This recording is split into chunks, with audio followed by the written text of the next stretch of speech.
Welcome to Cellulin Science for Everyone. My name is Roger. I'm a scientist living in Montreal, and this is my channel where we talk every day about science that may interest you. Today, we're going to talk about the microbiome of the astronauts, and I'm really excited to talk about that.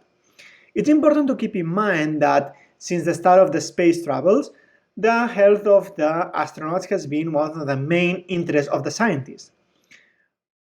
When the first astronaut went to the moon, they had to undergo a quarantine and a lot of tests. They tested changes on their health, changes on the microorganisms that they grow in the body.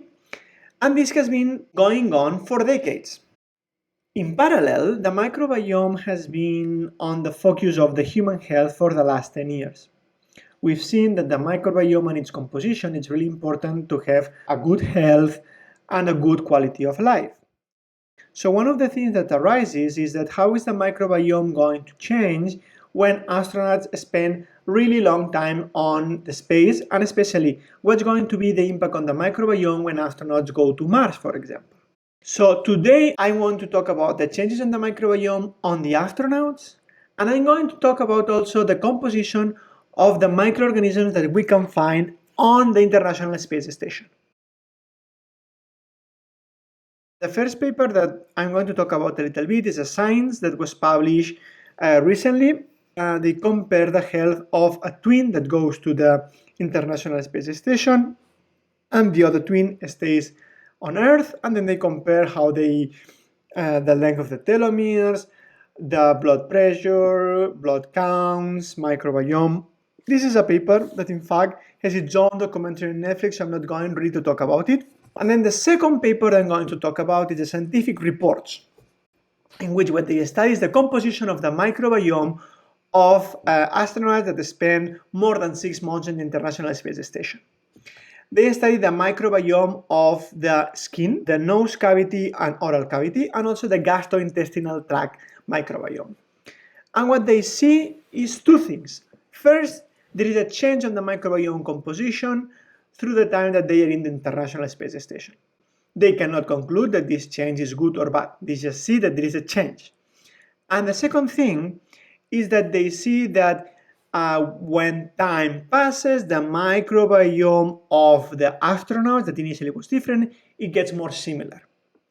Well, we have to keep in mind that the microbiome composition depends on many things, but one of the things that depends strongly is the environment. They are all in the same environment, in the same rooms, they are eating same kind of food. So it made kind of sense that in the same environment, the microbiome slowly converges. But they do not acquire a microbiome specific of the International Space Station. Only the microbiome, it gets more similar. The third study is similar to the second one.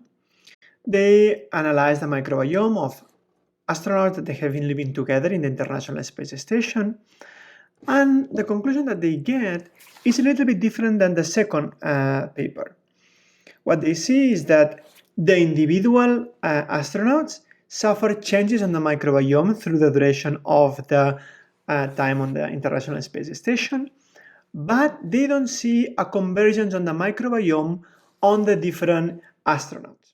What does this mean? What we can clearly observe is that there are changes on the microbiome as time passes by on the International Space Station because there is a change on the environment in which the astronauts are. Then, is the change the same or different between astronauts? We don't know yet, and we need more studies.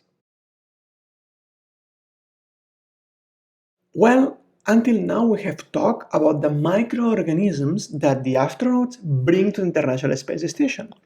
But what about the microorganisms that reside on the International Space Station? Well, several studies have been done in which the surface, the water system, and the air and microorganism composition have been analyzed. How?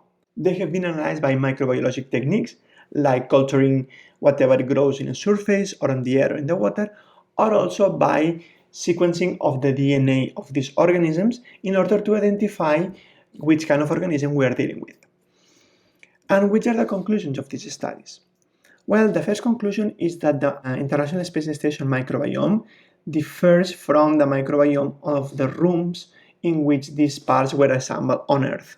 So this microbiome has been developed upstairs. Second, the International Space Station microbiome differs depending on the surface. So those surfaces that have more contact with the astronauts have a richer microbiome than those surfaces that they don't. And finally, it seems that the microbiome of the skin of the astronauts are the main contributor to the microbiome of the International Space Station surface. And this makes sense because astronauts will touch the surface, but they will not spit, they will not lick the surface. Take-home message. The microbiome of the astronauts. The evolution of this microbiome through long periods of isolation, and the microbiome of the International Space Station, or the ship in which the astronauts will be traveling to Mars or beyond, it will be essential for the health and well-being of the crew.